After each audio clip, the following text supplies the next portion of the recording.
بسم الله الرحمن الرحيم. الحمد لله رب العالمين والعاقبة للمتقين والصلاة والسلام على سيد الأنبياء والمرسلين نبينا محمد وعلى آله وصحبه ومن تبعهم بإحسان إلى يوم الدين. أما بعد، قال حبيبنا ونبينا صلى الله عليه وسلم: وقبل قول النبي قال الله تعالى: فاعلم أنه لا إله إلا هو، فاعلم أنه لا إله إلا الله واستغفر لذنبك. وقال نبينا صلى الله عليه وسلم: من يريد الله به خيرا يفقهه في الدين. سامعین محترم، تمام تعریفیں اللہ احکم الحاکمین کے لیے لائق اور زیبا ہیں، جو داتا، مشکل کشا، پالنہار، بگڑیاں بنانے والا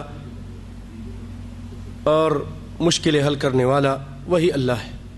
اللہ کو درود اور سلام ہو امام کائنات، فخر الانبیاء، سید ولد آدم، جناب مصطفیٰ صلی اللہ علیہ وسلم کی ذات اقدس پر۔ آج کا موضوع توحید اور سنت، سوالاً اور جواباً۔ آج اللہ کے فضل و کرم سے بہت ساری اہم سوال اور مدلل دلائل انشاءاللہ ان سوالوں کا آپ سنیں گے۔ توجہ کے ساتھ سنیے، اللہ تعالیٰ مجھے اور آپ کو دین کی صحیح سمجھ عطا فرمائے، فقاہت عطا فرمائے، اور بھائیو اس سمجھ کو آپ اپنا کر آگے پہنچائیے۔ ہر آدمی یہ نیت کرے کہ میں اس کو آگے پہنچاؤں گا۔ بلغوا عنی ولو آیہ، ایک آیت بھی اگر آپ کے پاس ہے تو اس کو آگے پہنچا دیجیے۔ علیکم السلام ورحمۃ اللہ۔ السلام، بارک اللہ فیک۔ پہلا سوال، توحید الوہیت کسے کہتے ہیں؟ جواب، توحید الوہیت سے مراد یہ ہے کہ اللہ ہی الہ ہے۔ اللہ ہی الہ واحد ہے۔ اللہ تعالیٰ قرآن پاک میں فرماتے ہیں: وَإِلَٰهُكُمْ إِلَٰهٌ وَاحِدٌ لَا إِلَٰهَ إِلَّا هُوَ الرَّحْمَٰنُ الرَّحِيمُ، کہ تمہارا الہ بس ایک ہی ہے۔ الہ ایک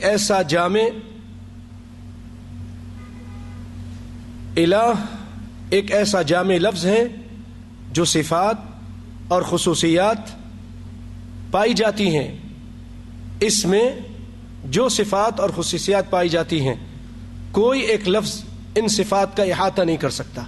الہ اس ہستی کو کہتے ہیں جو تمام قسم کی عبادات، نماز، روزہ، حج، قربانی، دعا، نظر و نیاز وغیرہ اس کا مستحق ہو، جس کو مشکل کشا، حاجت روا سمجھا جائے، جس سے فریاد کی جائے اور مدد طلب کی جائے، جو لا ثانی اور لا زوال ہو، جو بے نظیر اور بے مثال ہو، کائنات کی کوئی چیز جس سے پوشیدہ نہ ہو، جو ہر وقت، ہر جگہ، ہر شخص کی پکار سنتا ہو، جو دلوں کے حالات جانتا ہو، جو ہر چیز پر قادر ہو، مجبور اور عاجز نہ ہو، غنی ہو، سب اس کے محتاج ہوں، وہ کسی کا محتاج نہ ہو۔ لفظ الہ میں توحید کے تمام پہلو اسی طرح سمو دیے گئے ہیں کہ لا الہ الا اللہ کہنے کے بعد مزید کچھ کہنے کی ضرورت نہیں رہتی۔ توحید کی تمام تفصیلات الہ کی تشریحات ہیں۔ توحید کی باقی جو تفصیلات ہیں وہ الہ کی تشریحات ہیں۔ توحید سے مراد کیا ہے؟ توحید سے مراد اللہ تعالیٰ کو ذات و صفات اور حقوق میں منفرد، یکتا اور بے مثال مانا جائے۔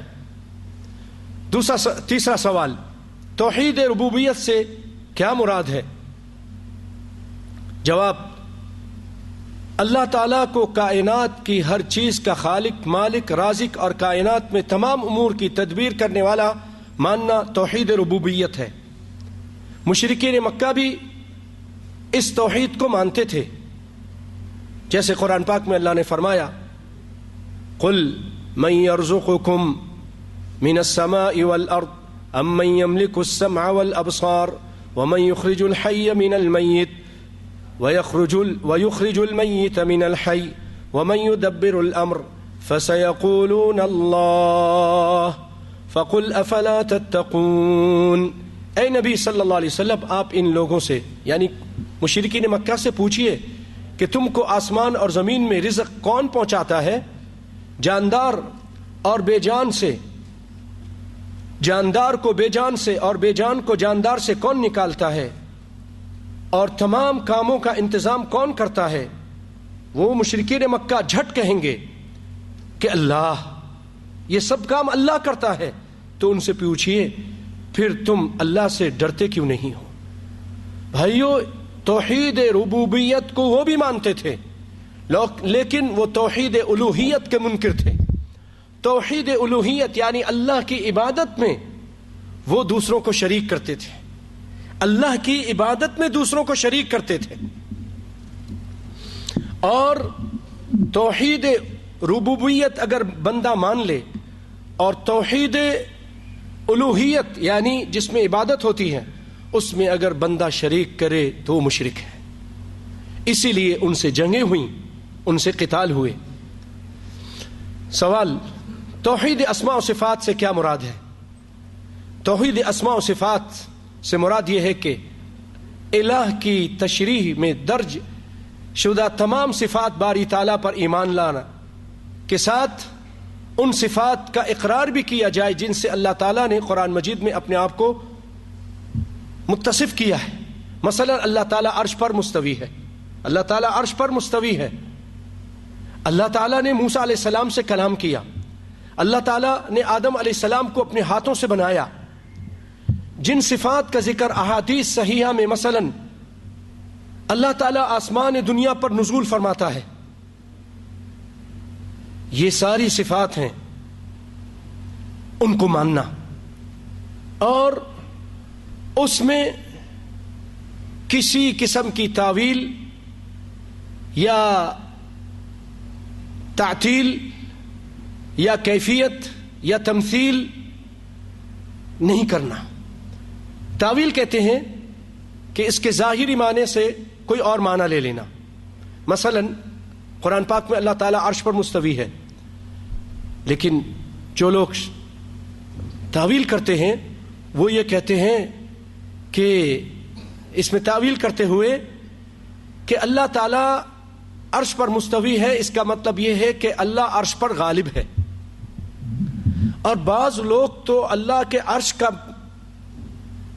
کا معنی بھی سلطنت کرتے ہیں، تعویل کرتے ہیں، سلطنت کرتے ہیں۔ بھائیو، اگر یہی معنی کیا جائے کہ سلطنت ہے تو اللہ رب العالمین نے قرآن پاک میں جو ملکہ سبا جس کو کہتے ہیں عام طور پہ، اس کے عرش کا ذکر کیا، اور آپ نے سلیمان علیہ السلام نے کہا کہ کون ہے کہ عرش لے کر آئے گا؟ ایک نے کہا کہ میں پلک جھپکنے سے پہلے لے آؤں گا، آپ کے اٹھنے سے پہلے لے آؤں گا، مجلس ختم ہونے سے پہلے لے آؤں گا۔ دوسرے نے کہا میں آپ کے پلک جھپکنے سے پہلے عرش کو لے آؤں گا۔ ٹھیک ہے، اگر آپ اس کا معنی سلطنت کرتے ہیں تو سلطنت لانے کی چیز ہے، گورنمنٹ اٹھا کے لانے کی چیز ہے عرش، اور وہ عرش لایا گیا اور سلیمان علیہ السلام اس کو دیکھتے ہیں اور پھر اس ملکہ سے پوچھتے ہیں ہاکذا عرشک قالت ہو، کیا تمہارا عرش اسی طرح کا تھا؟ اس نے کہا ہاں۔ تو اتنے تعویل کرتے ہیں اور وہ کہتے ہیں کہ اللہ تعالیٰ اس پر غالب ہے عرش پر۔ تو یہ تعویل ہے، اللہ تعالیٰ عرش پر مستوی ہے لیکن کیسے ہے نہیں معلوم، کیفیت نہیں معلوم، علم معلوم ہے اللہ تعالیٰ عرش پر مستوی ہے۔ اور اللہ کی بعض صفات کو باطل قرار دے دینا، تعطیل کرنا، مثلا کہ اللہ تعالیٰ ہر جگہ ہے، اللہ تعالیٰ تو کہتا ہے میں عرش پر ہوں، آپ تعطیل کرتے ہیں اس کی صفت میں اور کہتے ہیں اللہ تعالیٰ ہر جگہ ہے۔ اسی طرح کیفیت، کہ اب اللہ تعالیٰ کیسے ہیں، کیفیت بھی ہم کو نہیں معلوم۔ تمثیل، کہ اللہ تعالیٰ کا ہاتھ ہے لیکن کیسا ہے ہم کو نہیں معلوم، اس کی آنکھیں ہیں لیکن کیسی ہیں نہیں معلوم، کس طرح کی ہیں اس کی ہم تمثیل بھی نہیں کرتے ہیں۔ بھائیو، ایک اور سوال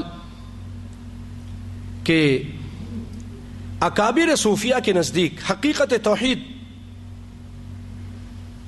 وہ یہ ہے کہ اللہ کے سوا کوئی موجود نہیں۔ وہ یہ کہتے ہیں کہ اللہ کے سوا اس کائنات میں کوئی نہیں، بلکہ مخلوق کو اللہ کی صفات کا ظہور قرار دیتے ہیں۔ سنیے ذرا، سایہ اور عکس وغیرہ سمجھا جائے تو کیا اللہ کے سوا کوئی موجود ماننا شرک ہے؟ وہ کہتے ہیں اللہ کے علاوہ کوئی اور مانو گے نہ تو یہ شرک ہے۔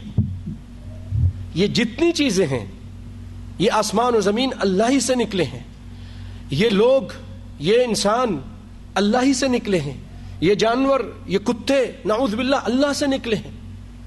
یہ کیا بات کرتے ہیں؟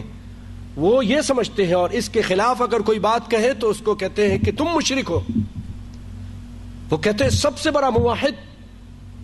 بڑا موحد فرعون تھا۔ فرعون نے کہا انا الحق انا ربکم الاعلی، میں تمہارا رب ہوں اعلیٰ۔ کہتے وہی، اور سب سے بڑا موحد اسی طرح ابلیس تھا ان کے نظر میں۔ کیوں؟ اس نے کہا کہ میں آدم کو سجدہ نہیں کروں گا، وہ ان کے نظر میں موحد ہو گیا۔ یہ سب اللہ رحم فرمائے اس طرح کی ان کی باتیں ہیں۔ آئیے جواب سنتے ہیں۔ صوفیہ کا یہ تصور توحید کہ ہر چیز اللہ ہے، اس کو کہتے ہیں وحدت الوجود، آواگمن، ہندوؤں کا نظریہ۔ اور بھائیو، یہ بہت ہی گندا عقیدہ ہے، بہت ہی گندا عقیدہ ہے۔ یعنی ایک کتا اور بکری یہ بھی اللہ ہے، اللہ سے نکلے ہیں۔ اس قدر غلیظ عقیدہ ہے۔ وحدت الوجود، ہر چیز کہتے ہیں کہ اللہ سے نکلی ہے اور اللہ میں پھر ضم ہو جائے گی۔ پھر اس کی الٹی سیدھی مثالیں دیتے ہیں۔ تو اس کا جواب کہ ان کا یہ عقیدہ تصور توحید من گھڑت ہے، بلکہ مخلوقات کا اللہ تعالیٰ سے جدا، مخلوقات اللہ سے علیحدہ ایک وجود ہے۔ ان میں اچھے برے، پاک پلیت، موحد مشرک کافر مومن سبھی شامل ہیں۔ ان کو اللہ کا سایہ وغیرہ کہنا بڑی گمراہی ہے اور یہ شرک ہے۔ اللہ ایک اعلیٰ ذات ہے، عرفہ ذات ہے، بندوں سے بلند ہے، اور بندے ایک الگ اللہ تعالیٰ نے مخلوق پیدا کی ہے، اپنے حکم سے ان کو پیدا کیا ہے۔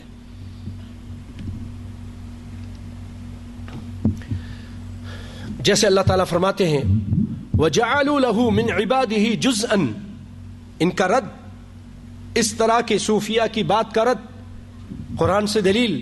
وَجَعَلُوا لَهُ مِنْ عِبَادِهِ جُزْءًا، اللہ تعالیٰ کہتا ہے کہ یہ لوگ، ان لوگوں نے بندوں میں سے بعض کو اس کا جز قرار دے دیا ہے، اللہ کا جز۔ اب یہ کہتے ہیں اللہ کا جز ہے، ہر چیز اللہ سے۔ وہ کہتے ہیں اس کی مثال اس طرح دیتے ہیں کہ جیسے بارش برستی ہے نا، بارش ہوئی، بارش زمین پر آئی، کھیتوں کھلیان میں گئی، اس کے بعد وہ بخارات کی سمندر میں پھر چلا گیا، پانی دریاؤں میں، اور وہاں سے بخارات بن کے پھر بادلوں میں چلا گیا۔ یہ سرکل چلتا رہتا ہے۔ کیسی طرح انسان آیا ہے، مرتا ہے، اللہ کے ساتھ مل جاتا ہے، وہ اللہ کے ساتھ۔ اسی لیے پہلے یہ کہتے تھے ان کا وصال ہو گیا ہے، یعنی اللہ سے مل گئے ہیں، وصال نہیں، فوت ہو گئے ہیں، یہ ان کا انتقال ہو گیا۔ یہ بولیے وصال نہیں ہوا، یہ کہتے نہیں اللہ سے مل گئے ہیں۔ یہ اللہ تعالیٰ کہہ رہا ہے کہ یہ لوگ کہتے ہیں کہ یہ اللہ کا جز بناتے ہیں۔ ان الانسان لکفور مبین، اللہ تعالیٰ یہ انسان بڑا ناشکرا اور کفر کرنے والا، کھلم کھلا کفر کرنے والا ہے۔ بھائیو، دعوت اسلامی کا، دعوت تبلیغ کا صحیح طریقہ کیا ہے؟ صحیح طریقہ یہ ہے کہ دعوت کا آغاز توحید سے کیا جائے۔ بعض لوگ نماز، روزہ، حج، اخلاقیات سے شروع کرتے ہیں، اس کی توحید خراب رہتی ہے۔ جب تک انسان کے اندر صحیح معنوں میں اللہ کا ڈر نہیں پیدا ہوگا، اور اللہ کا ڈر اس کی توحید سے پیدا ہوگا کہ اللہ مجھے دیکھ رہا ہے، اللہ تعالیٰ ایک ہے، وہ دیکھ رہا ہے، تو پھر گناہوں سے بھی وہ شخص دور ہوگا۔ شرک اور اس کی متعلقات. سب سے بڑا گناہ کون سا ہے؟ یاد رکھیے بھائیو، سب سے بڑا گناہ اس کائنات میں ان الشرک لظلم عظیم ہے. شرک کا نقصان کیا ہے؟ شرک کا نقصان یہ ہے انہ من یشرک باللہ فقد حرم اللہ علیہ الجنہ. جو شرک کرتا ہے اللہ تعالیٰ اس پر جنت کو حرام قرار دیتے تھے، اللہ تعالیٰ حرام قرار دیتے ہیں. اور نبی صلی اللہ علیہ وسلم فرمایا من مات وهو يجعل لله ندا دخل النار. جو شخص مر گیا اللہ کے ساتھ دوسروں کو شریک کرتا تھا وہ جہنم میں جائے گا. سوال، مشرک کو اس کے جو اچھے اعمال ہیں وہ فائدہ دیں گے؟ مشرک کو، ایک مشرک ہے، قبر کا پجاری ہے، اللہ کے ساتھ دوسروں کو، نیک لوگوں کو پکارتا ہے، اللہ کے بندوں کو پکارتا ہے، بتوں کی پوجا کرتا ہے، تعزیے کی پوجا کرتا ہے. یہ شخص، اس کی نیکیاں اس کو فائدہ دیں گی؟ اس کی نیکیاں اس کو کوئی فائدہ نہیں دیں گی. اللہ تعالیٰ فرماتے ہیں قرآن پاک میں سورۃ انعام میں 18 پیغمبروں کا ذکر کرنے کے بعد فرماتے ہیں وَلَوْ أَشْرَكُوا لَحَبِطَ عَنْهُمْ مَا كَانُوا يَعْمَلُونَ. اگر یہ اللہ کے یہ برگزیدہ بندے، یہ پیغمبر بھی شرک کرتے نا، ان کے ساری نیکیاں بیکار چلی جاتی، ان کی ساری نیکیاں بیکار چلی جاتی. سوال، ایک سوال ہے کہ معاشرے میں شرک کیسے پھیلتا ہے؟ غور سے سنیے گا. شرک پھیلنے کی اہم وجہ شیطان اولیاء سے محبت کو آڑ بناتا ہے، غلو کرتا ہے، اولیاء اللہ میں غلو کرتا ہے، جیسے اس نے قوم نوح میں کیا. قوم نوح میں بہت سارے نیک لوگ تھے، جیسے اللہ تعالیٰ نے ان کا ذکر کیا ہے کہ وَقَالُوا لَا تَذَرُنَّ آلِهَتَكُمْ وَلَا تَذَرُنَّ وَدًّا وَلَا سُوَاعًا وَلَا يَغُوثَ وَيَعُوقَ وَنَسْرًا. 5 ان کے تھے، ان کے 5 نیک اور صالح لوگ تھے. انہوں نے 5 بنایا، ہم نے 5 بنایا. انہوں نے پنجتن پاک بنایا، ہم نے بھی پنجتن پاک بنایا. ہندوؤں نے بھی 5 بنایا اپنا. اور اس میں ایک عورت ہے لکشمن، اس طرح ایک عورت ہے. بہرحال کیسے تشابہت قلوبہم، عقیدے آپس میں ان کے اور دل کیسے مل گئے. انہوں نے 5 الہ بنائے تھے، ہم نے بھی 5 بنا لیے. لخمسۃ اطفی بها حر الوباء الحاطمہ المصطفیٰ والمرتضیٰ وابنیہما والفاطمہ. ہمارے 5 ہیں، اس کی وجہ سے میں اپنی مشکلوں کو دور کرتا ہوں. محمد مصطفیٰ، علی مرتضیٰ، حسن اور حسین اور فاطمہ. ان کے بھی 5 تھے. ود، اور یہ نیک صالح لوگ تھے. ودن ولا سواعا ولا یغوث ویعوق ونسرا. یہ نیک لوگ تھے، یہ لوگوں کو کھانا کھلاتے تھے اور یہ بڑے صالحین تھے. جب یہ مر گئے نا تو شیطان، بخاری شریف میں ہے کہ شیطان لوگوں کے پاس آیا اور کہا کہ یہ اللہ کے نیک لوگ صالح تھے، ان سے محبت کرو. ان کی محبت اور ان کے اندھی تقلید میں لگا دیا انہوں نے، شیطان نے آ کر. اور اس کے بعد دوسری جو جیل آئی، دوسری نسل آئی، ان سے کہا کہ تم لوگ کو شرم نہیں آتی کیا کریں پھر؟ کہا یہ نیک لوگ تھے، ان کی نشانی بناؤ. مر گئے ہیں، ان سے محبت تو کرتے ہو، ان کی نشانی تاکہ یاد رہیں. کیا کریں؟ ستون بنا لیے، ستون بنا لیے. ایک عرصہ اسی طرح گزرا. پھر اس کے بعد ایک اور نسل آئی، کہا تم لوگ کو پھر شرم نہیں آتی؟ یہ ان کی نشانیاں، بڑے نیک لوگ تھے، تمہارے آباء و اجداد ان کی پوجا کرتے، تم بھی پوجا کرو.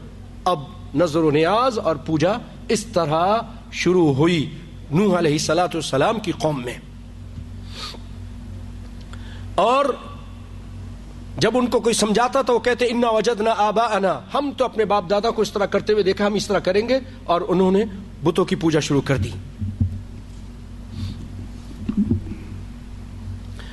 شیطان کے وار سے بچنے کے لیے قرآن و سنت نے ہماری کیسی تربیت کی ہے. قرآن نے اور سنت نے ہماری تربیت کی اور ہمیں بتا دیا، یاد رکھو ان اللہ لا یغفر ان یشرک بہ. شرک نہیں کرنا، شرک کیے تو مارے جاؤ گے. اللہ تعالیٰ اس گناہ کو کبھی نہیں معاف کرے گا. یہاں تک فرما دیا اے محمد مصطفیٰ لئن اشرکت لیحبطن عملک، اگر آپ نے بھی شرک کیا تو آپ کے سارے اعمال بیکار چلے جائیں گے. بھائیو، ایک سوال یہ ہے کہ کیا قیامت کے دن انسان کا یہ عذر قبول کیا جائے گا کہ وہ کہے کہ ہم نے تو اپنے بزرگوں کو، اپنے بڑوں کو، اپنے باپ دادا کو اس طرح کرتا دیکھا تھا، اس لیے ہم بھی یہ کرتے رہے. یہ قبول ہوگا؟ یہ عذر قبول نہیں ہوگا. اس کی دلیل کیا ہے؟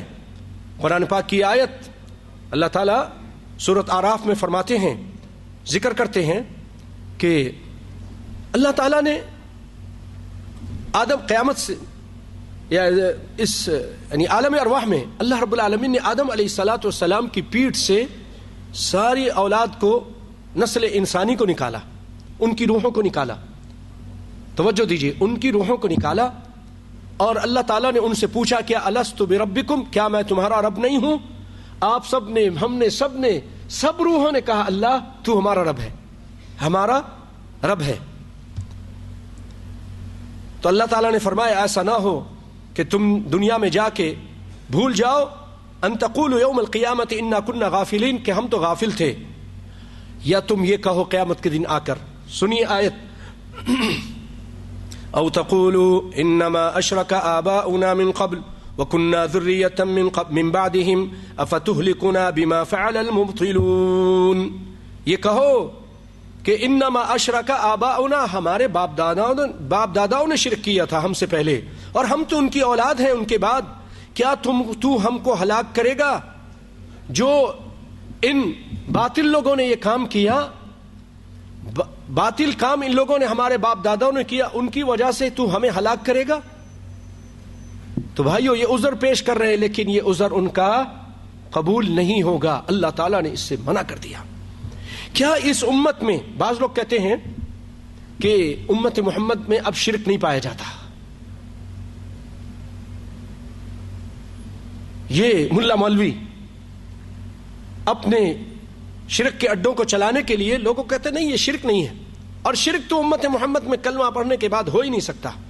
ارے بھائی آپ کیا بات کر رہے ہیں؟ قرآن پاک میں اللہ تعالیٰ سورۃ یوسف میں فرماتے ہیں کہ وَمَا يُؤْمِنُ أَكْثَرُهُمْ بِاللَّهِ إِلَّا وَهُمْ مُشْرِكُونَ. بہت سارے لوگ ایمان لانے کے بعد بھی مشرک ہوتے ہیں. بہت سارے لوگ اس امت میں ایمان لانے کے بعد بھی شرک کرتے ہیں.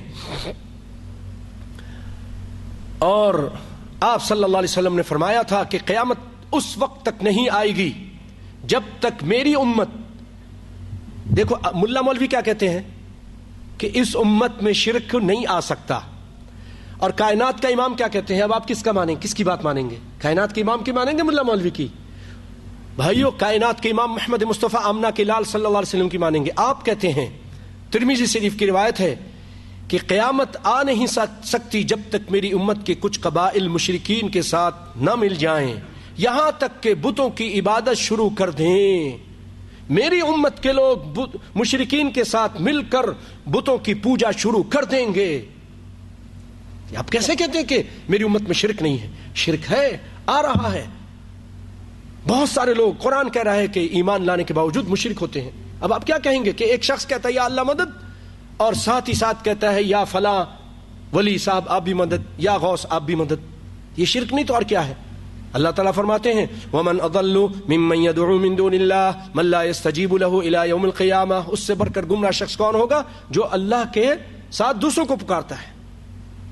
یہ سب سے بڑا گمراہ شخص ہے جو اللہ کے ساتھ دوسروں کو پکارتا ہے.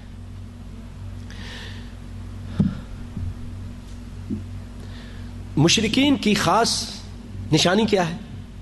مشرکین کی ایک تو ظاہری ہے نا کہ قبر کو پوج رہا ہے، تازیے کو پوج رہا ہے، جھنڈے کو جھک رہا ہے، گھوڑے کے آگے جھک رہا ہے ذوالجناح بنا کر. تو کہیں کھوتے شاہ بنائے ہیں، پاکستان میں ہے اس طرح. تو ایک تو یہ ہے نا، آپ ان کو دیکھ رہے ہیں، منہ سے کہہ رہا ہے یا علی مدد، پکار رہا ہے اللہ کے علاوہ، یا محمد میری مدد کیجئے، اس طرح کہہ رہا ہے. اور دوسری نشانی یہ ہے بھائیوں کہ جب اس کے سامنے توحید کی یہ آیتیں پڑھی جاتی ہیں، قرآن کی یہ آیتیں، نبی کائنات کی یہ حدیثیں پڑھی جاتی ہیں، تو اس کا موڈ آف ہو جاتا ہے، اس کا موڈ خراب ہو جاتا ہے. اللہ تعالیٰ نے اس کا ذکر کیا ہے وَإِذَا ذُكِرَ اللَّهُ وَحْدَهُ اشْمَأَزَّتْ قُلُوبُ الَّذِينَ لَا يُؤْمِنُونَ بِالْآخِرَةِ وَإِذَا ذُكِرَ الَّذِينَ مِن دُونِهِ إِذَا هُمْ يَسْتَبْشِرُونَ. جب اللہ اکیلے کا ذکر کیا جاتا ہے، اللہ اکیلے کا ذکر کیا جاتا ہے، ان کے دل، مشرکوں کو دل تنگ ہو جاتے ہیں، ایک اللہ کو پوجو، ایک ایک، تو اس کو غصہ آنا شروع ہو جاتا ہے. اور جب ولیوں کی کراماتیں، ولیوں کی جھوٹی اور سچی باتیں جب بیان کی جاتی ہیں، اس کی دیکھیں پھر بانچیں کھل جاتی ہیں اور بڑا خوش ہو جاتا ہے. یہ سمجھ لو کہ یہ مشرک آدمی ہے، یہ مشرک آدمی ہے.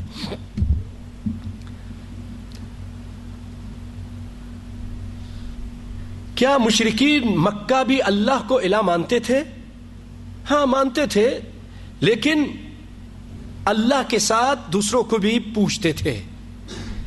جیسا کہ جب نبی صلی اللہ علیہ وسلم نے دعوت دی نا، تو ابو جہل بھی تھا ادھر، تو وہ کہنے لگا، قرآن نے، اللہ تعالیٰ نے اس کی بات کو نقل کی، اجعل الآلہۃ الہا واحدا، کیا یہ محمد صلی اللہ علیہ وسلم یہ تعلیم دیتے ہیں کہ ایک اللہ، ایک الہ؟ ان ھذا لشیء عجاب، یہ تو بڑی عجیب بات ہے. کیوں؟ وہ بہت سارے الہ مانتے تھے. بارش کا الہ الگ ہے، تو جناب بچہ دینے کا الہ الگ ہے، اس طرح روزی کا الہ مانتے تھے، بہت سارے الہ مانتے تھے. اللہ تعالیٰ نے ایک اور جگہ فرمایا، قل ارأيتم ان اتاكم عذاب الله او اتتكم الساعة اغير الله تدعون ان كنتم صادقين بل اياه تدعون فيكشف ما تدعون اليه ان شاء وتنسون ما تشركون. کہہ دیجئے کہ اپنا حال تو بتاؤ، اگر تم پر اللہ کا کوئی عذاب آ جائے اے مشرکین مکہ، یا قیامت آ پہنچے، کیا تم اللہ کے سوا کسی اور کو پکارو گے؟ اگر تم سچے ہو تو بتلاؤ، بلکہ تم وہ اسی کو پکارو گے. وہ بھی اللہ کو پکارتے تھے مشکل کے ٹائم، تم اسی کو پکارتے ہو. پھر جس دکھ کے لیے تم نے پکارا تھا، جس مشکل میں پھنسے تھے نا، اس کو حل کرنے کے اللہ کو پکارا. جب اللہ نے وہ حل کر دیا تو کیا کرتے ہیں؟ جب اللہ مشکل دور کر دیتا ہے اور جن کو تم شریک بناتے ہو اس وقت ان کو بھول جاتے ہو. اس وقت جن کو تم شریک کرتے تھے، اللہ کہہ رہا وہ شریک کرتے تھے، اس کو مشکل میں تو بھول جاتے تھے.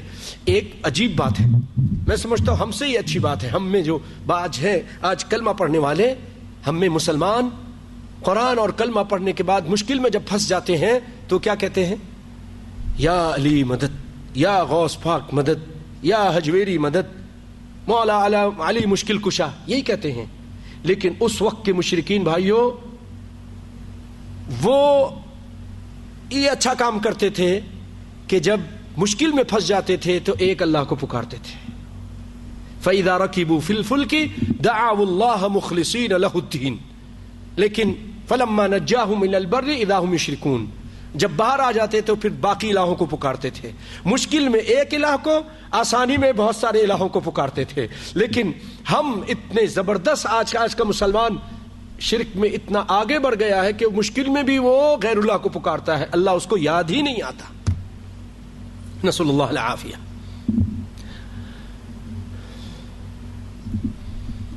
بھائیو،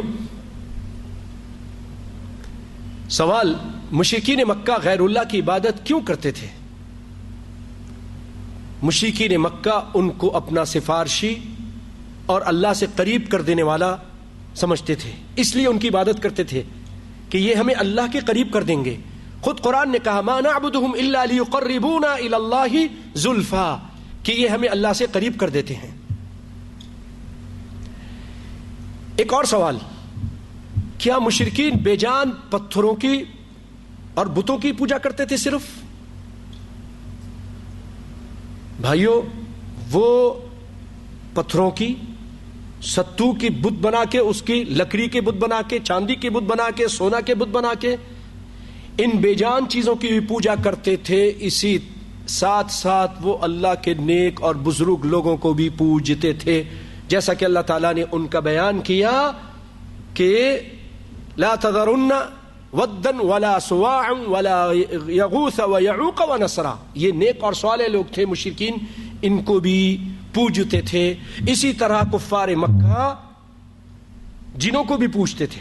جنوں کو بھی جب وہ کہیں نکل جاتے تھے تو کہتے تھے کہ اس وادی کے جن ہماری حفاظت کرنا. وَكَانَ الرِّجَالُ مِنَ الْإِنسِ يَعُوذُونَ بِرِجَالٍ مِنَ الْجِنِّ. پناہ مانگتے تھے. پناہ مانگنا، مدد مانگنا یہ عبادت ہے. ان سے مدد مانگتے تھے کہ ہماری اے اس جن کے، اس وادی کے جن ہماری مدد کرو اور ہمیں پناہ دو، ہمیں بچا کے رکھو. اور یہ قرآن پاک میں ہے. اور یہ کفار مکہ کہتے تھے. تو یہ جو آج لوگ آ کر کہتے ہیں نا نہیں ان سے ہوشیار رہو، یہ لوگ تو جو قرآن میں بتوں کے خلاف آیتیں ہیں نا وہ ان مزار والوں کے خلاف فٹ کرتے ہیں. بھائیوں یہ غلط بول رہے ہیں، کیونکہ کفار مکہ صرف بتوں کی پوجا نہیں کرتے تھے، وہ جنوں کی بھی پوجا کرتے تھے، وہ اللہ کے نیک ولیوں کی بھی پوجا کرتے تھے، اللہ کے نیک صالحین ان کی بھی پوجا کرتے تھے. خود اللہ تعالیٰ ایک جگہ فرماتا ہے ان الذین تدعون من دون اللہ. اللہ کا قرآن تو سچا ہے نا. اللہ تعالیٰ کہہ رہا ہے کہ یہ جس کو پکارتے ہیں اللہ کے علاوہ عباد امثالکم، یہ تمہاری طرح کے بندے ہیں. اب کیا پتا چلا اس سے، قرآن کی اس آیت سے؟ کفار مکہ جو پکارتے تھے وہ بندے ہوتے تھے، صرف بت نہیں ہوتے تھے، بندوں کے بھی پکارتے تھے. بات سمجھ میں آ رہی ہے نا؟ اللہ تعالیٰ سب کو اچھی سمجھ عطا فرمائے، دین کی فہم عطا فرمائے. یہ بہت بڑی بات ہے. اگر بھائیو اگر نہ چاہے نا اللہ، اگر اللہ نہ چاہے نا، بڑے بڑے سرٹیفکیٹ، بڑے بڑے پگر باز اور بڑے بڑے دستار ہونے کے باوجود یہ اچھی باتیں اس کو سمجھ توحید کی نہیں آتی. تو نقطۂ توحید سمجھ میں آ تو سکتا ہے تیرے، اگر تیرے ہی دل میں بت خانہ ہو تو کیا کہیے، پھر کیا سمجھ آئے گا؟ دن رات غیروں کو جب انسان پوچھتا رہے تو یہ باتیں اس کو سمجھ نہیں آتی. اور دوسری اللہ تعالیٰ فرما رہا ہے اموات غیر احیاء، جن کو تم پکارتے ہو نا یہ مردے ہیں، زندہ نہیں ہیں. وما یشعرون ایان یبعثون، ان کو اتنا بھی شعور نہیں کہ یہ کب زندہ کیے جائیں گے، کب ان کو جمع کیا جائے گا. تو جمع تو انہی کو کیا جائے گا نا جو کبھی زندہ تھے، دوبارہ ان کو زندہ کریں گے اللہ تعالیٰ، ان کو جمع کریں گے، ان کا حساب کتاب کریں گے. تو اس سے پتہ چلا بھائیو یہ جن کو پوچھتے تھے بتوں کے ساتھ وہ انسانوں کو بھی، ولیوں کو، نیک صالحین لوگوں کو پوچھتے تھے. یہ جو ملا مولوی آ کر روکتے ہیں یہ جی ان سے ہوشیار رہو، یہ ایسا ہے ایسا، یہ جھوٹ بولتے ہیں. نہیں وہ تو صرف بتوں کو پوچھتے تھے، نہیں وہ بتوں کے ساتھ جنوں کو پوچھتے تھے، بلکہ ان میں سے بعض لوگ فرشتوں کو پوچھتے تھے. قرآن پاک میں اس کا بھی ذکر ہے.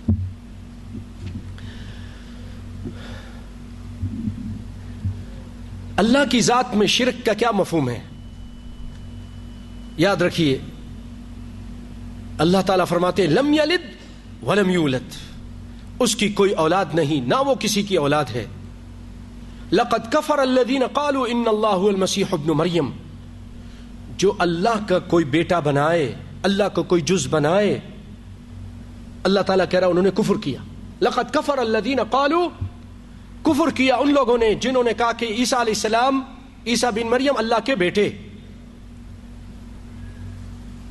اسی طرح وَجَعَلُوا لَهُ مِنْ عِبَادِي جُزًّا إِنَّ الْإِنسَانَ لَكَفُورٌ مُبِينٌ. پھر ایک اور سوال، کیا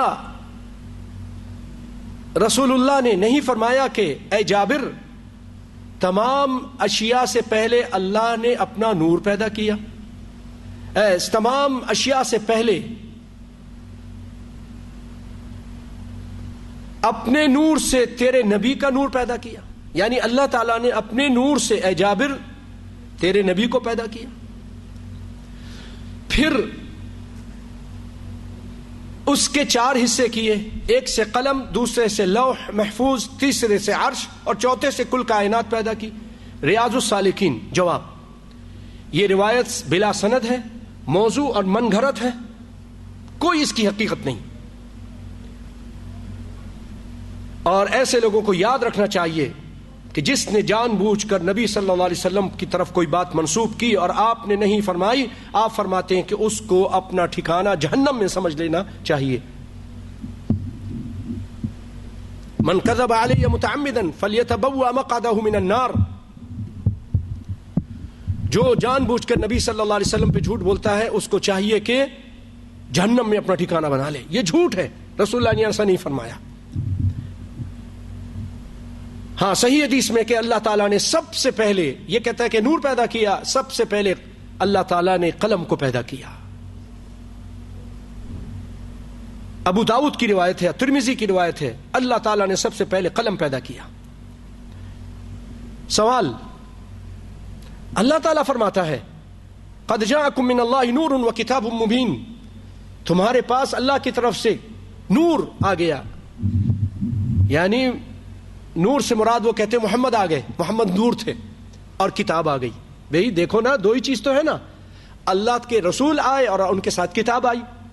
اللہ تعالیٰ کہہ رہا ہے کہ قد جاءکم من اللہ نور، اللہ کی طرف سے نور یعنی محمد مصطفیٰ آئے. اسی لیے تو ہمارے یہاں کہتے ہیں نور من نور اللہ، الصلاۃ والسلام علیک یا رسول اللہ، الصلاۃ والسلام علیک یا نور اللہ یا نور من نور اللہ. یہ کہتے ہیں نا، اذانوں میں کہتے ہیں، ہندو پاک میں. اسی سے، اسی آیت سے دلیل پکڑتے ہیں، لیکن یہ غلط ہے. کیوں بھائیو؟ اس آیت میں،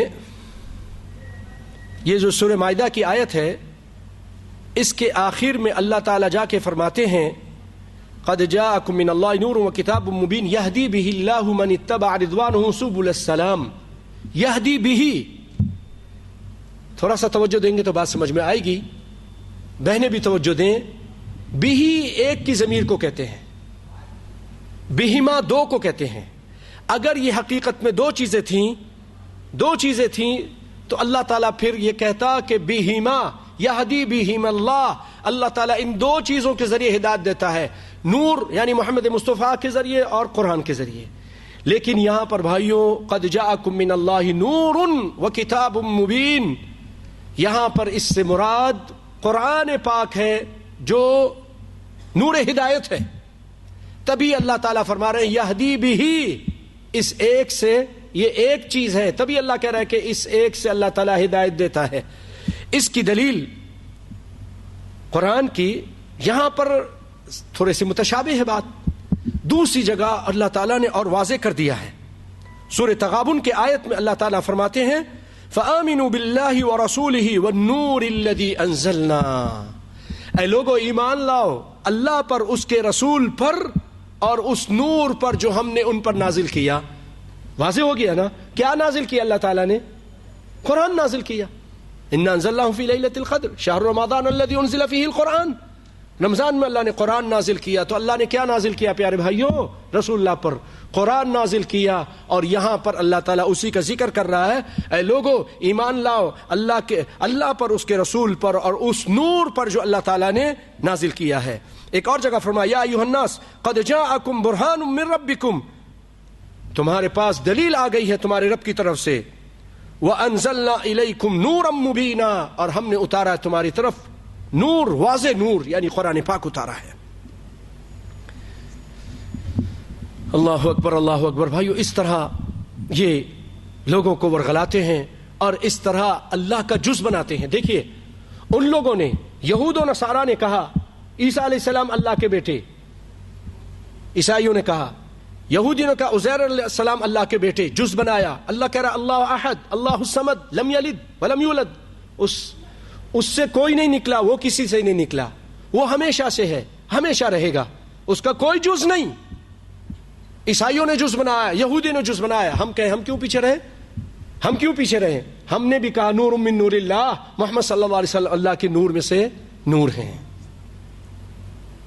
اور یہ کہا اتر پڑا مدینے پر مصطفیٰ ہو کر، وہی جو مستوی عرش تھا خدا ہو کر، یعنی جو عرش پر خدا بنا بیٹھا تھا وہی مدینے میں مصطفیٰ بن کے آ گیا.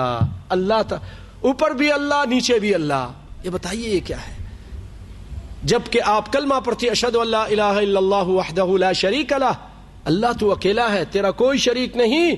واشہد ان محمدا عبدہ، میں یہ گواہی دیتا ہوں کہ وہ محمد صلی اللہ علیہ وسلم تیرے بندے ہیں. اب یہ مانے کہ وہ مانے جو ملا مولوی کہتے ہیں آسمان میں تو، نیچے بھی تو، ہر جگہ ہی تو ہے. کون اللہ ہی جانے کون بشر ہے، یہ کہتے ہیں نا، قوالی بنائی ہوئی ہے اللہ ہی جانے کون بشر ہے. اور پھر کہتے ہیں کہ شرابی میں شرابی ہے، شرابی میں شرابی، اللہ ہی جانے کون بشر ہے. نعوذ باللہ، یہ دین کا اس طرح مذاق ان لوگوں نے اس طرح کیا ہوا ہے. اللہ تعالیٰ سب کو صحیح سمجھ عطا فرمائے.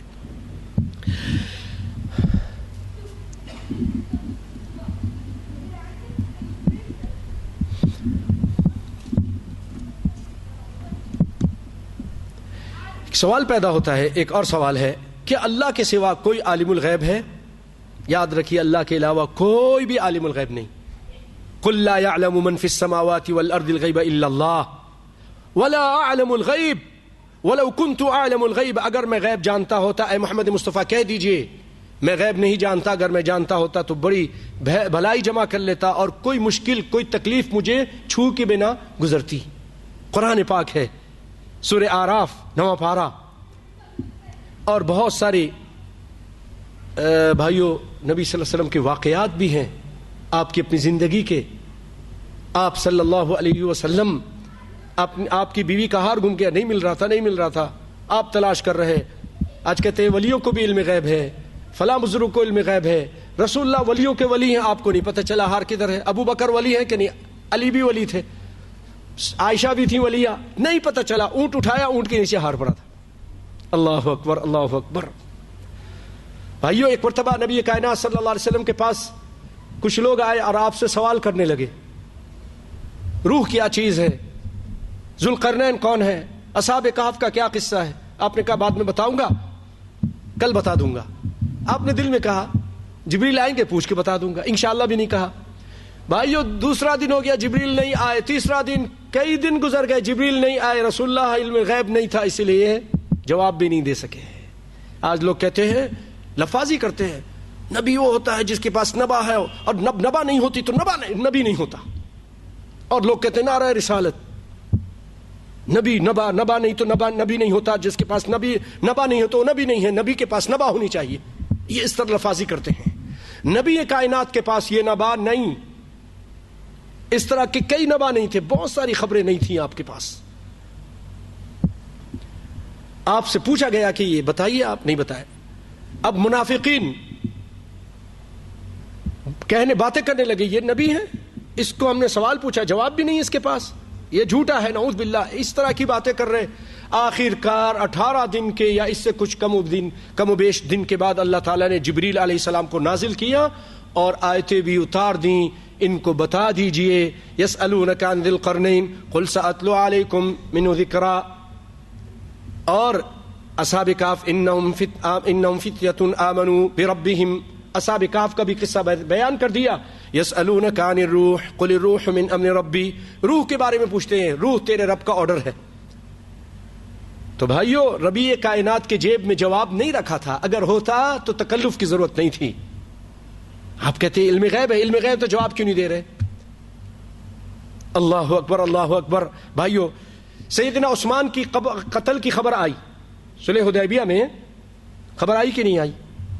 رسول اللہ کے پاس آپ نے سفیر بنا کے بھیجا، وہاں سے خبر آئی کہ عثمان قتل کر دیے گئے. آپ صلی اللہ علیہ وسلم کو پتہ ہی نہیں کہ واقعی قتل کیے گئے کہ نہیں کیے گئے. آپ نے ہاتھ نیچے رکھا اور صحابہ کرام سے کہا کہ اپنے ہاتھ رکھو، بیعت کرو کہ عثمان کے خون کا بدلہ لیں گے. اگر آپ علم غیب ہوتے تو آپ کہتے کہ بھائی یہ تو جھوٹی افواہ ہے، عثمان تو قتل ہی نہیں ہوئے تھے نا، قتل نہیں ہوئے تھے، بعد میں خلیفہ بھی بنے ہو تو یہ جھوٹی خبر تھی نا، رسول اللہ کو پتہ نہیں چلا. اگر علم غیب ہوتے تو پتہ چل جاتا. اللہ اکبر. سوال، کیا رسول اللہ صلی اللہ علیہ وسلم کی تخلیق سب سے پہلے ہوئی اور کائنات میں ہونے والے تمام واقعات دیکھ رہے تھے؟ ما یکون، جواب، یعنی یہ لوگ کہتے ہیں کہ سب سے پہلے آپ پیدا ہوئے اور سب کچھ جو ہو رہا تھا کائنات میں دیکھ رہے تھے. صحیح جواب یہ ہے بھائیوں کہ رسول اللہ تو 571 عیسوی میں آمنہ کے گھر پیدا ہوئے، اور اللہ تعالیٰ نے آپ صلی اللہ علیہ وسلم، کوئی ایسا فرمان نہیں ہے کہ جس میں آپ نے فرمایا کہ اللہ نے سب سے پہلے مجھے پیدا کیا. یہ سب من گھڑت روایتیں ہیں. ہاں البتہ یہ ہے کہ آپ صلی اللہ علیہ وسلم کے بارے میں خود قرآن پاک میں آیا وما كنت ثاويا في اهل مدین، آپ مدین میں نہیں ٹھہرے تھے ثاویا.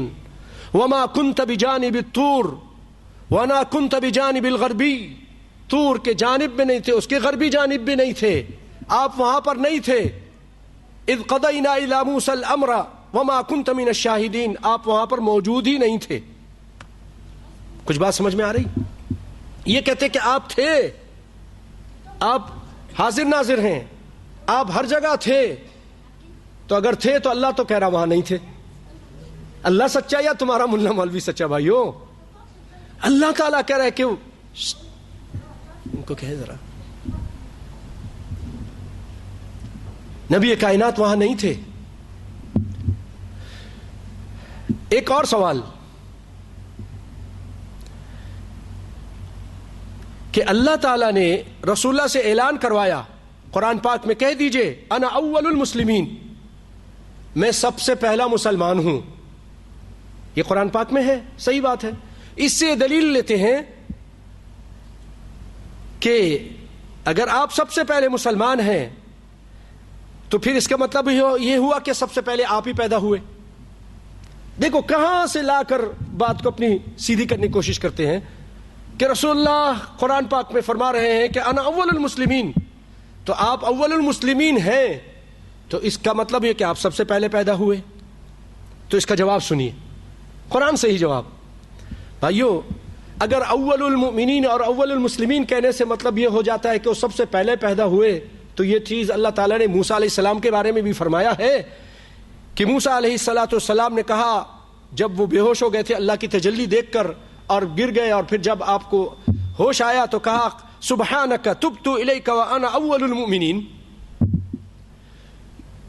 تو پاک ہے اور میں توبہ کرتا ہوں، تیری طرف رجوع کرتا ہوں اور میں پہلا مومن ہوں.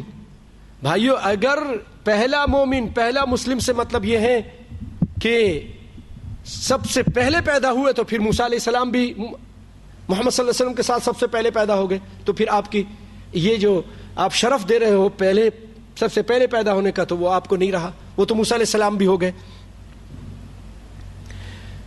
اور صرف وہی نہیں، جادوگر بھی ادھر شامل ہو جائیں گے. پھر موسیٰ علیہ السلام کے زمانے میں جو جادوگر تھے نا، اللہ تعالیٰ ان کے بارے میں بھی کہہ رہا ہے کہ انہوں نے بھی کہا کہ ان کننا اول المؤمنین، ہم سب سے پہلے مسلمان ہو گئے جب وہ موسیٰ علیہ السلام پر ایمان لائے. اس کا مطلب یہ ہے کہ ہم اس امت میں سب سے پہلے ایمان لانے والے، اس دور میں اس چیز پر میں نے آپ کو دیکھا، آپ کی تجلی کو دیکھا، موسیٰ علیہ السلام فرما رہے ہیں. اور ادھر جادوگر حقیقت سمجھ گئے تو وہ کہہ رہے ہیں کہ ہم سب سے پہلے اس چیز پر ایمان لانے والے. اور محمد صلی اللہ علیہ وسلم جو فرما رہے ہیں انا اول، میں اللہ کی ان باتوں پر اپنی اس دور میں سب سے پہلے ایمان لانے والا، یہ مطلب ہے. اس سے وہ جناب لے لیا کہ آپ سب سے پہلے پیدا ہوئے.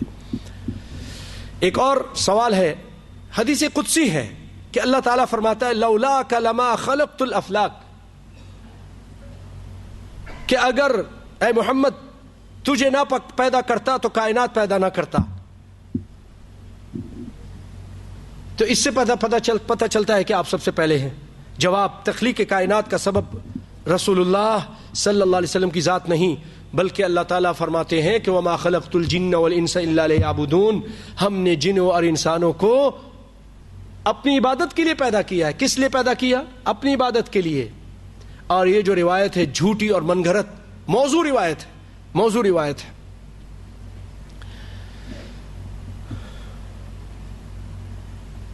سوال، اللہ تعالی شیطان سے سوال کرتا ہے،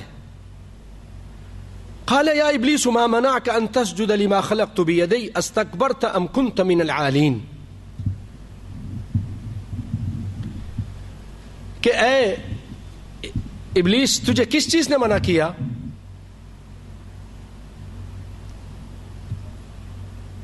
اس کو سمجھنے سے پہلے ایک اور سوال پہلے سن لیجئے. اس سوال سے پہلے اللہ تعالیٰ قرآن پاک میں فرماتے ہیں وما ارسلناک، ایک سوال ہے کہ وما ارسلناک الا رحمتا للعالمین، اے محمد مصطفیٰ ہم نے تم کو تمام جہانوں کے لیے رحمت بنا کر بھیجا. جہانوں میں آدم سے لے کر ہر نبی کی امت شامل ہے. آپ ان سب رسولوں کے لیے ان سب رسولوں کے آخر میں آئے لیکن رحمت ہے ان سب کے لیے، تو اس کا مطلب ہے کہ آپ پہلے سے تھے؟ جواب، عالمین کے لفظ سے ان کو دھوکا ہوا ہے۔ یقیناً اللہ رب العالمین اس آیت میں عالمین سے مراد کائنات کی ہر چیز ہے، مگر دوسروں کے لیے عالمین محدود ہے۔ اللہ تعالیٰ فرماتا ہے تبارک الذی نزل الفرقان علی عبدہ لیکون للعالمین نذیرا، بابرکت ہے وہ ذات جس نے اپنے بندے پر قرآن نازل کیا تاکہ وہ عالمین پر، یہ عالم ان کے لیے ڈرانے والے بن جائیں۔ اس آیت پر غور فرمائے، یہاں عالمین سے ایک عالم فرشتوں کا ہے کہ نہیں ہے؟ لیکن قرآن ان کے لیے ڈرانے والا ہے؟ ان کے لیے نہیں ہے۔ قرآن ان کے لیے نازل نہیں ہوا، بشر کے لیے اور جنوں کے لیے نازل ہوا۔ بھائی عالم ملائکہ ایک عالم ہے، وہ بھی ایک عالم ہے، اور اللہ کہہ رہا ہے کہ وَمَا أَرْسَلْنَاكَ إِلَّا رَحْمَةً لِلْعَالَمِينَ، ہم نے اس قرآن کو آپ کو رحمت بنا کر بھیجا ہے، لیکن فرشتوں کے لیے آپ نہیں۔ اسی طرح بھائیوں آپ کو اللہ نے بھیجا ہے، لیکن پچھلے جیسے آپ فرشتوں کو اس سے مستثنا کرتے ہو، پچھلے نبی بھی اس سے مستثنا ہیں کہ ان کے لیے اللہ تعالیٰ نے اور اس سے یہ مراد نہیں کہ وہ ان سے پہلے پیدا ہو گئے۔ اس آیت میں غور فرمائیے، عالمین میں نہ فرشتے شامل ہیں نہ پہلی امتیں، یہاں عالمین سے مراد رسول اللہ کے بعد آنے والے لوگ ہیں۔ اور اللہ تعالیٰ نے عیسیٰ علیہ السلام کی پیدائش کو بھی تو کہا ہے کہ آیۃ للعالمین، ان کی پیدائش سارے جہان کے لیے ایک نشانی ہے۔ سوچئے عیسیٰ علیہ السلام اپنی پیدائش سے قبل لوگوں کے لیے نشانی کیسے ہو گئے؟ وہ تو بعد میں پیدا ہوئے۔ اگر آپ عالمین سے مراد آدم علیہ السلام سے لے کر بعد میں آنے والے سارے لوگ لے لیتے ہیں، کچھ بات سمجھ میں آ رہی؟ اگر عالمین سے مراد آپ پورے شروع سے لے کے آخر تک لے لیتے ہیں تو اللہ تعالیٰ فرما رہا ہے عیسیٰ علیہ السلام سارے جہان کے لیے عالمی نشانی ہے نا، آیت للعالمین ہے، تو عیسیٰ علیہ السلام تو بعد میں پیدا ہوئے، پہلے والوں کے لیے کیسے نشانی بن گئے؟ کیا بات کرتے ہیں؟ سنیے، اسی طرح قوم میں موسیٰ کے بارے میں اللہ تعالیٰ نے فرمایا انی فضلتکم علی العالمین، موسیٰ علیہ السلام کی قوم کو اللہ تعالیٰ نے فضیلت دی سارے جہان پر۔ تو آپ کیا اس کا مطلب یہ ہے کہ وہ محمد صلی اللہ علیہ وسلم کی امت پر بھی فضیلت ہے؟ نہیں ہے، استثناء ہے۔ جہاں آپ یہاں استثناء کر رہے ہیں، عالمین سے امت محمد کو نکال رہے ہیں، اس کو محدود کرنا ہوگا، تو وہاں پر بھی آپ کو اس میں کچھ استثناء کرنے ہوں گے۔ پتہ نہیں کچھ بات سمجھ میں آ رہی ہے کہ نہیں آ رہی ہے؟ نہیں آ رہی تو بعد میں کیسے سن لیجئے گا، اللہ نے چاہا تو سمجھ آ جائے گی۔ تو یہ آخری سوال کہ اللہ تعالیٰ نے شیطان سے کہا قال یا ابلیس ما منعک ان تسجد لما خلقت بیدی استکبرت ام کنت من العالین، اے ابلیس جس کو میں نے اپنے ہاتھوں سے پیدا کیا تو نے اس کو سجدہ نہیں کیا، کیا تو عالین میں سے ہے؟ یعنی اس کا مطلب یہ ہے کہ کیا تو اپنے آپ کو متکبر اور بڑا سمجھتا ہے؟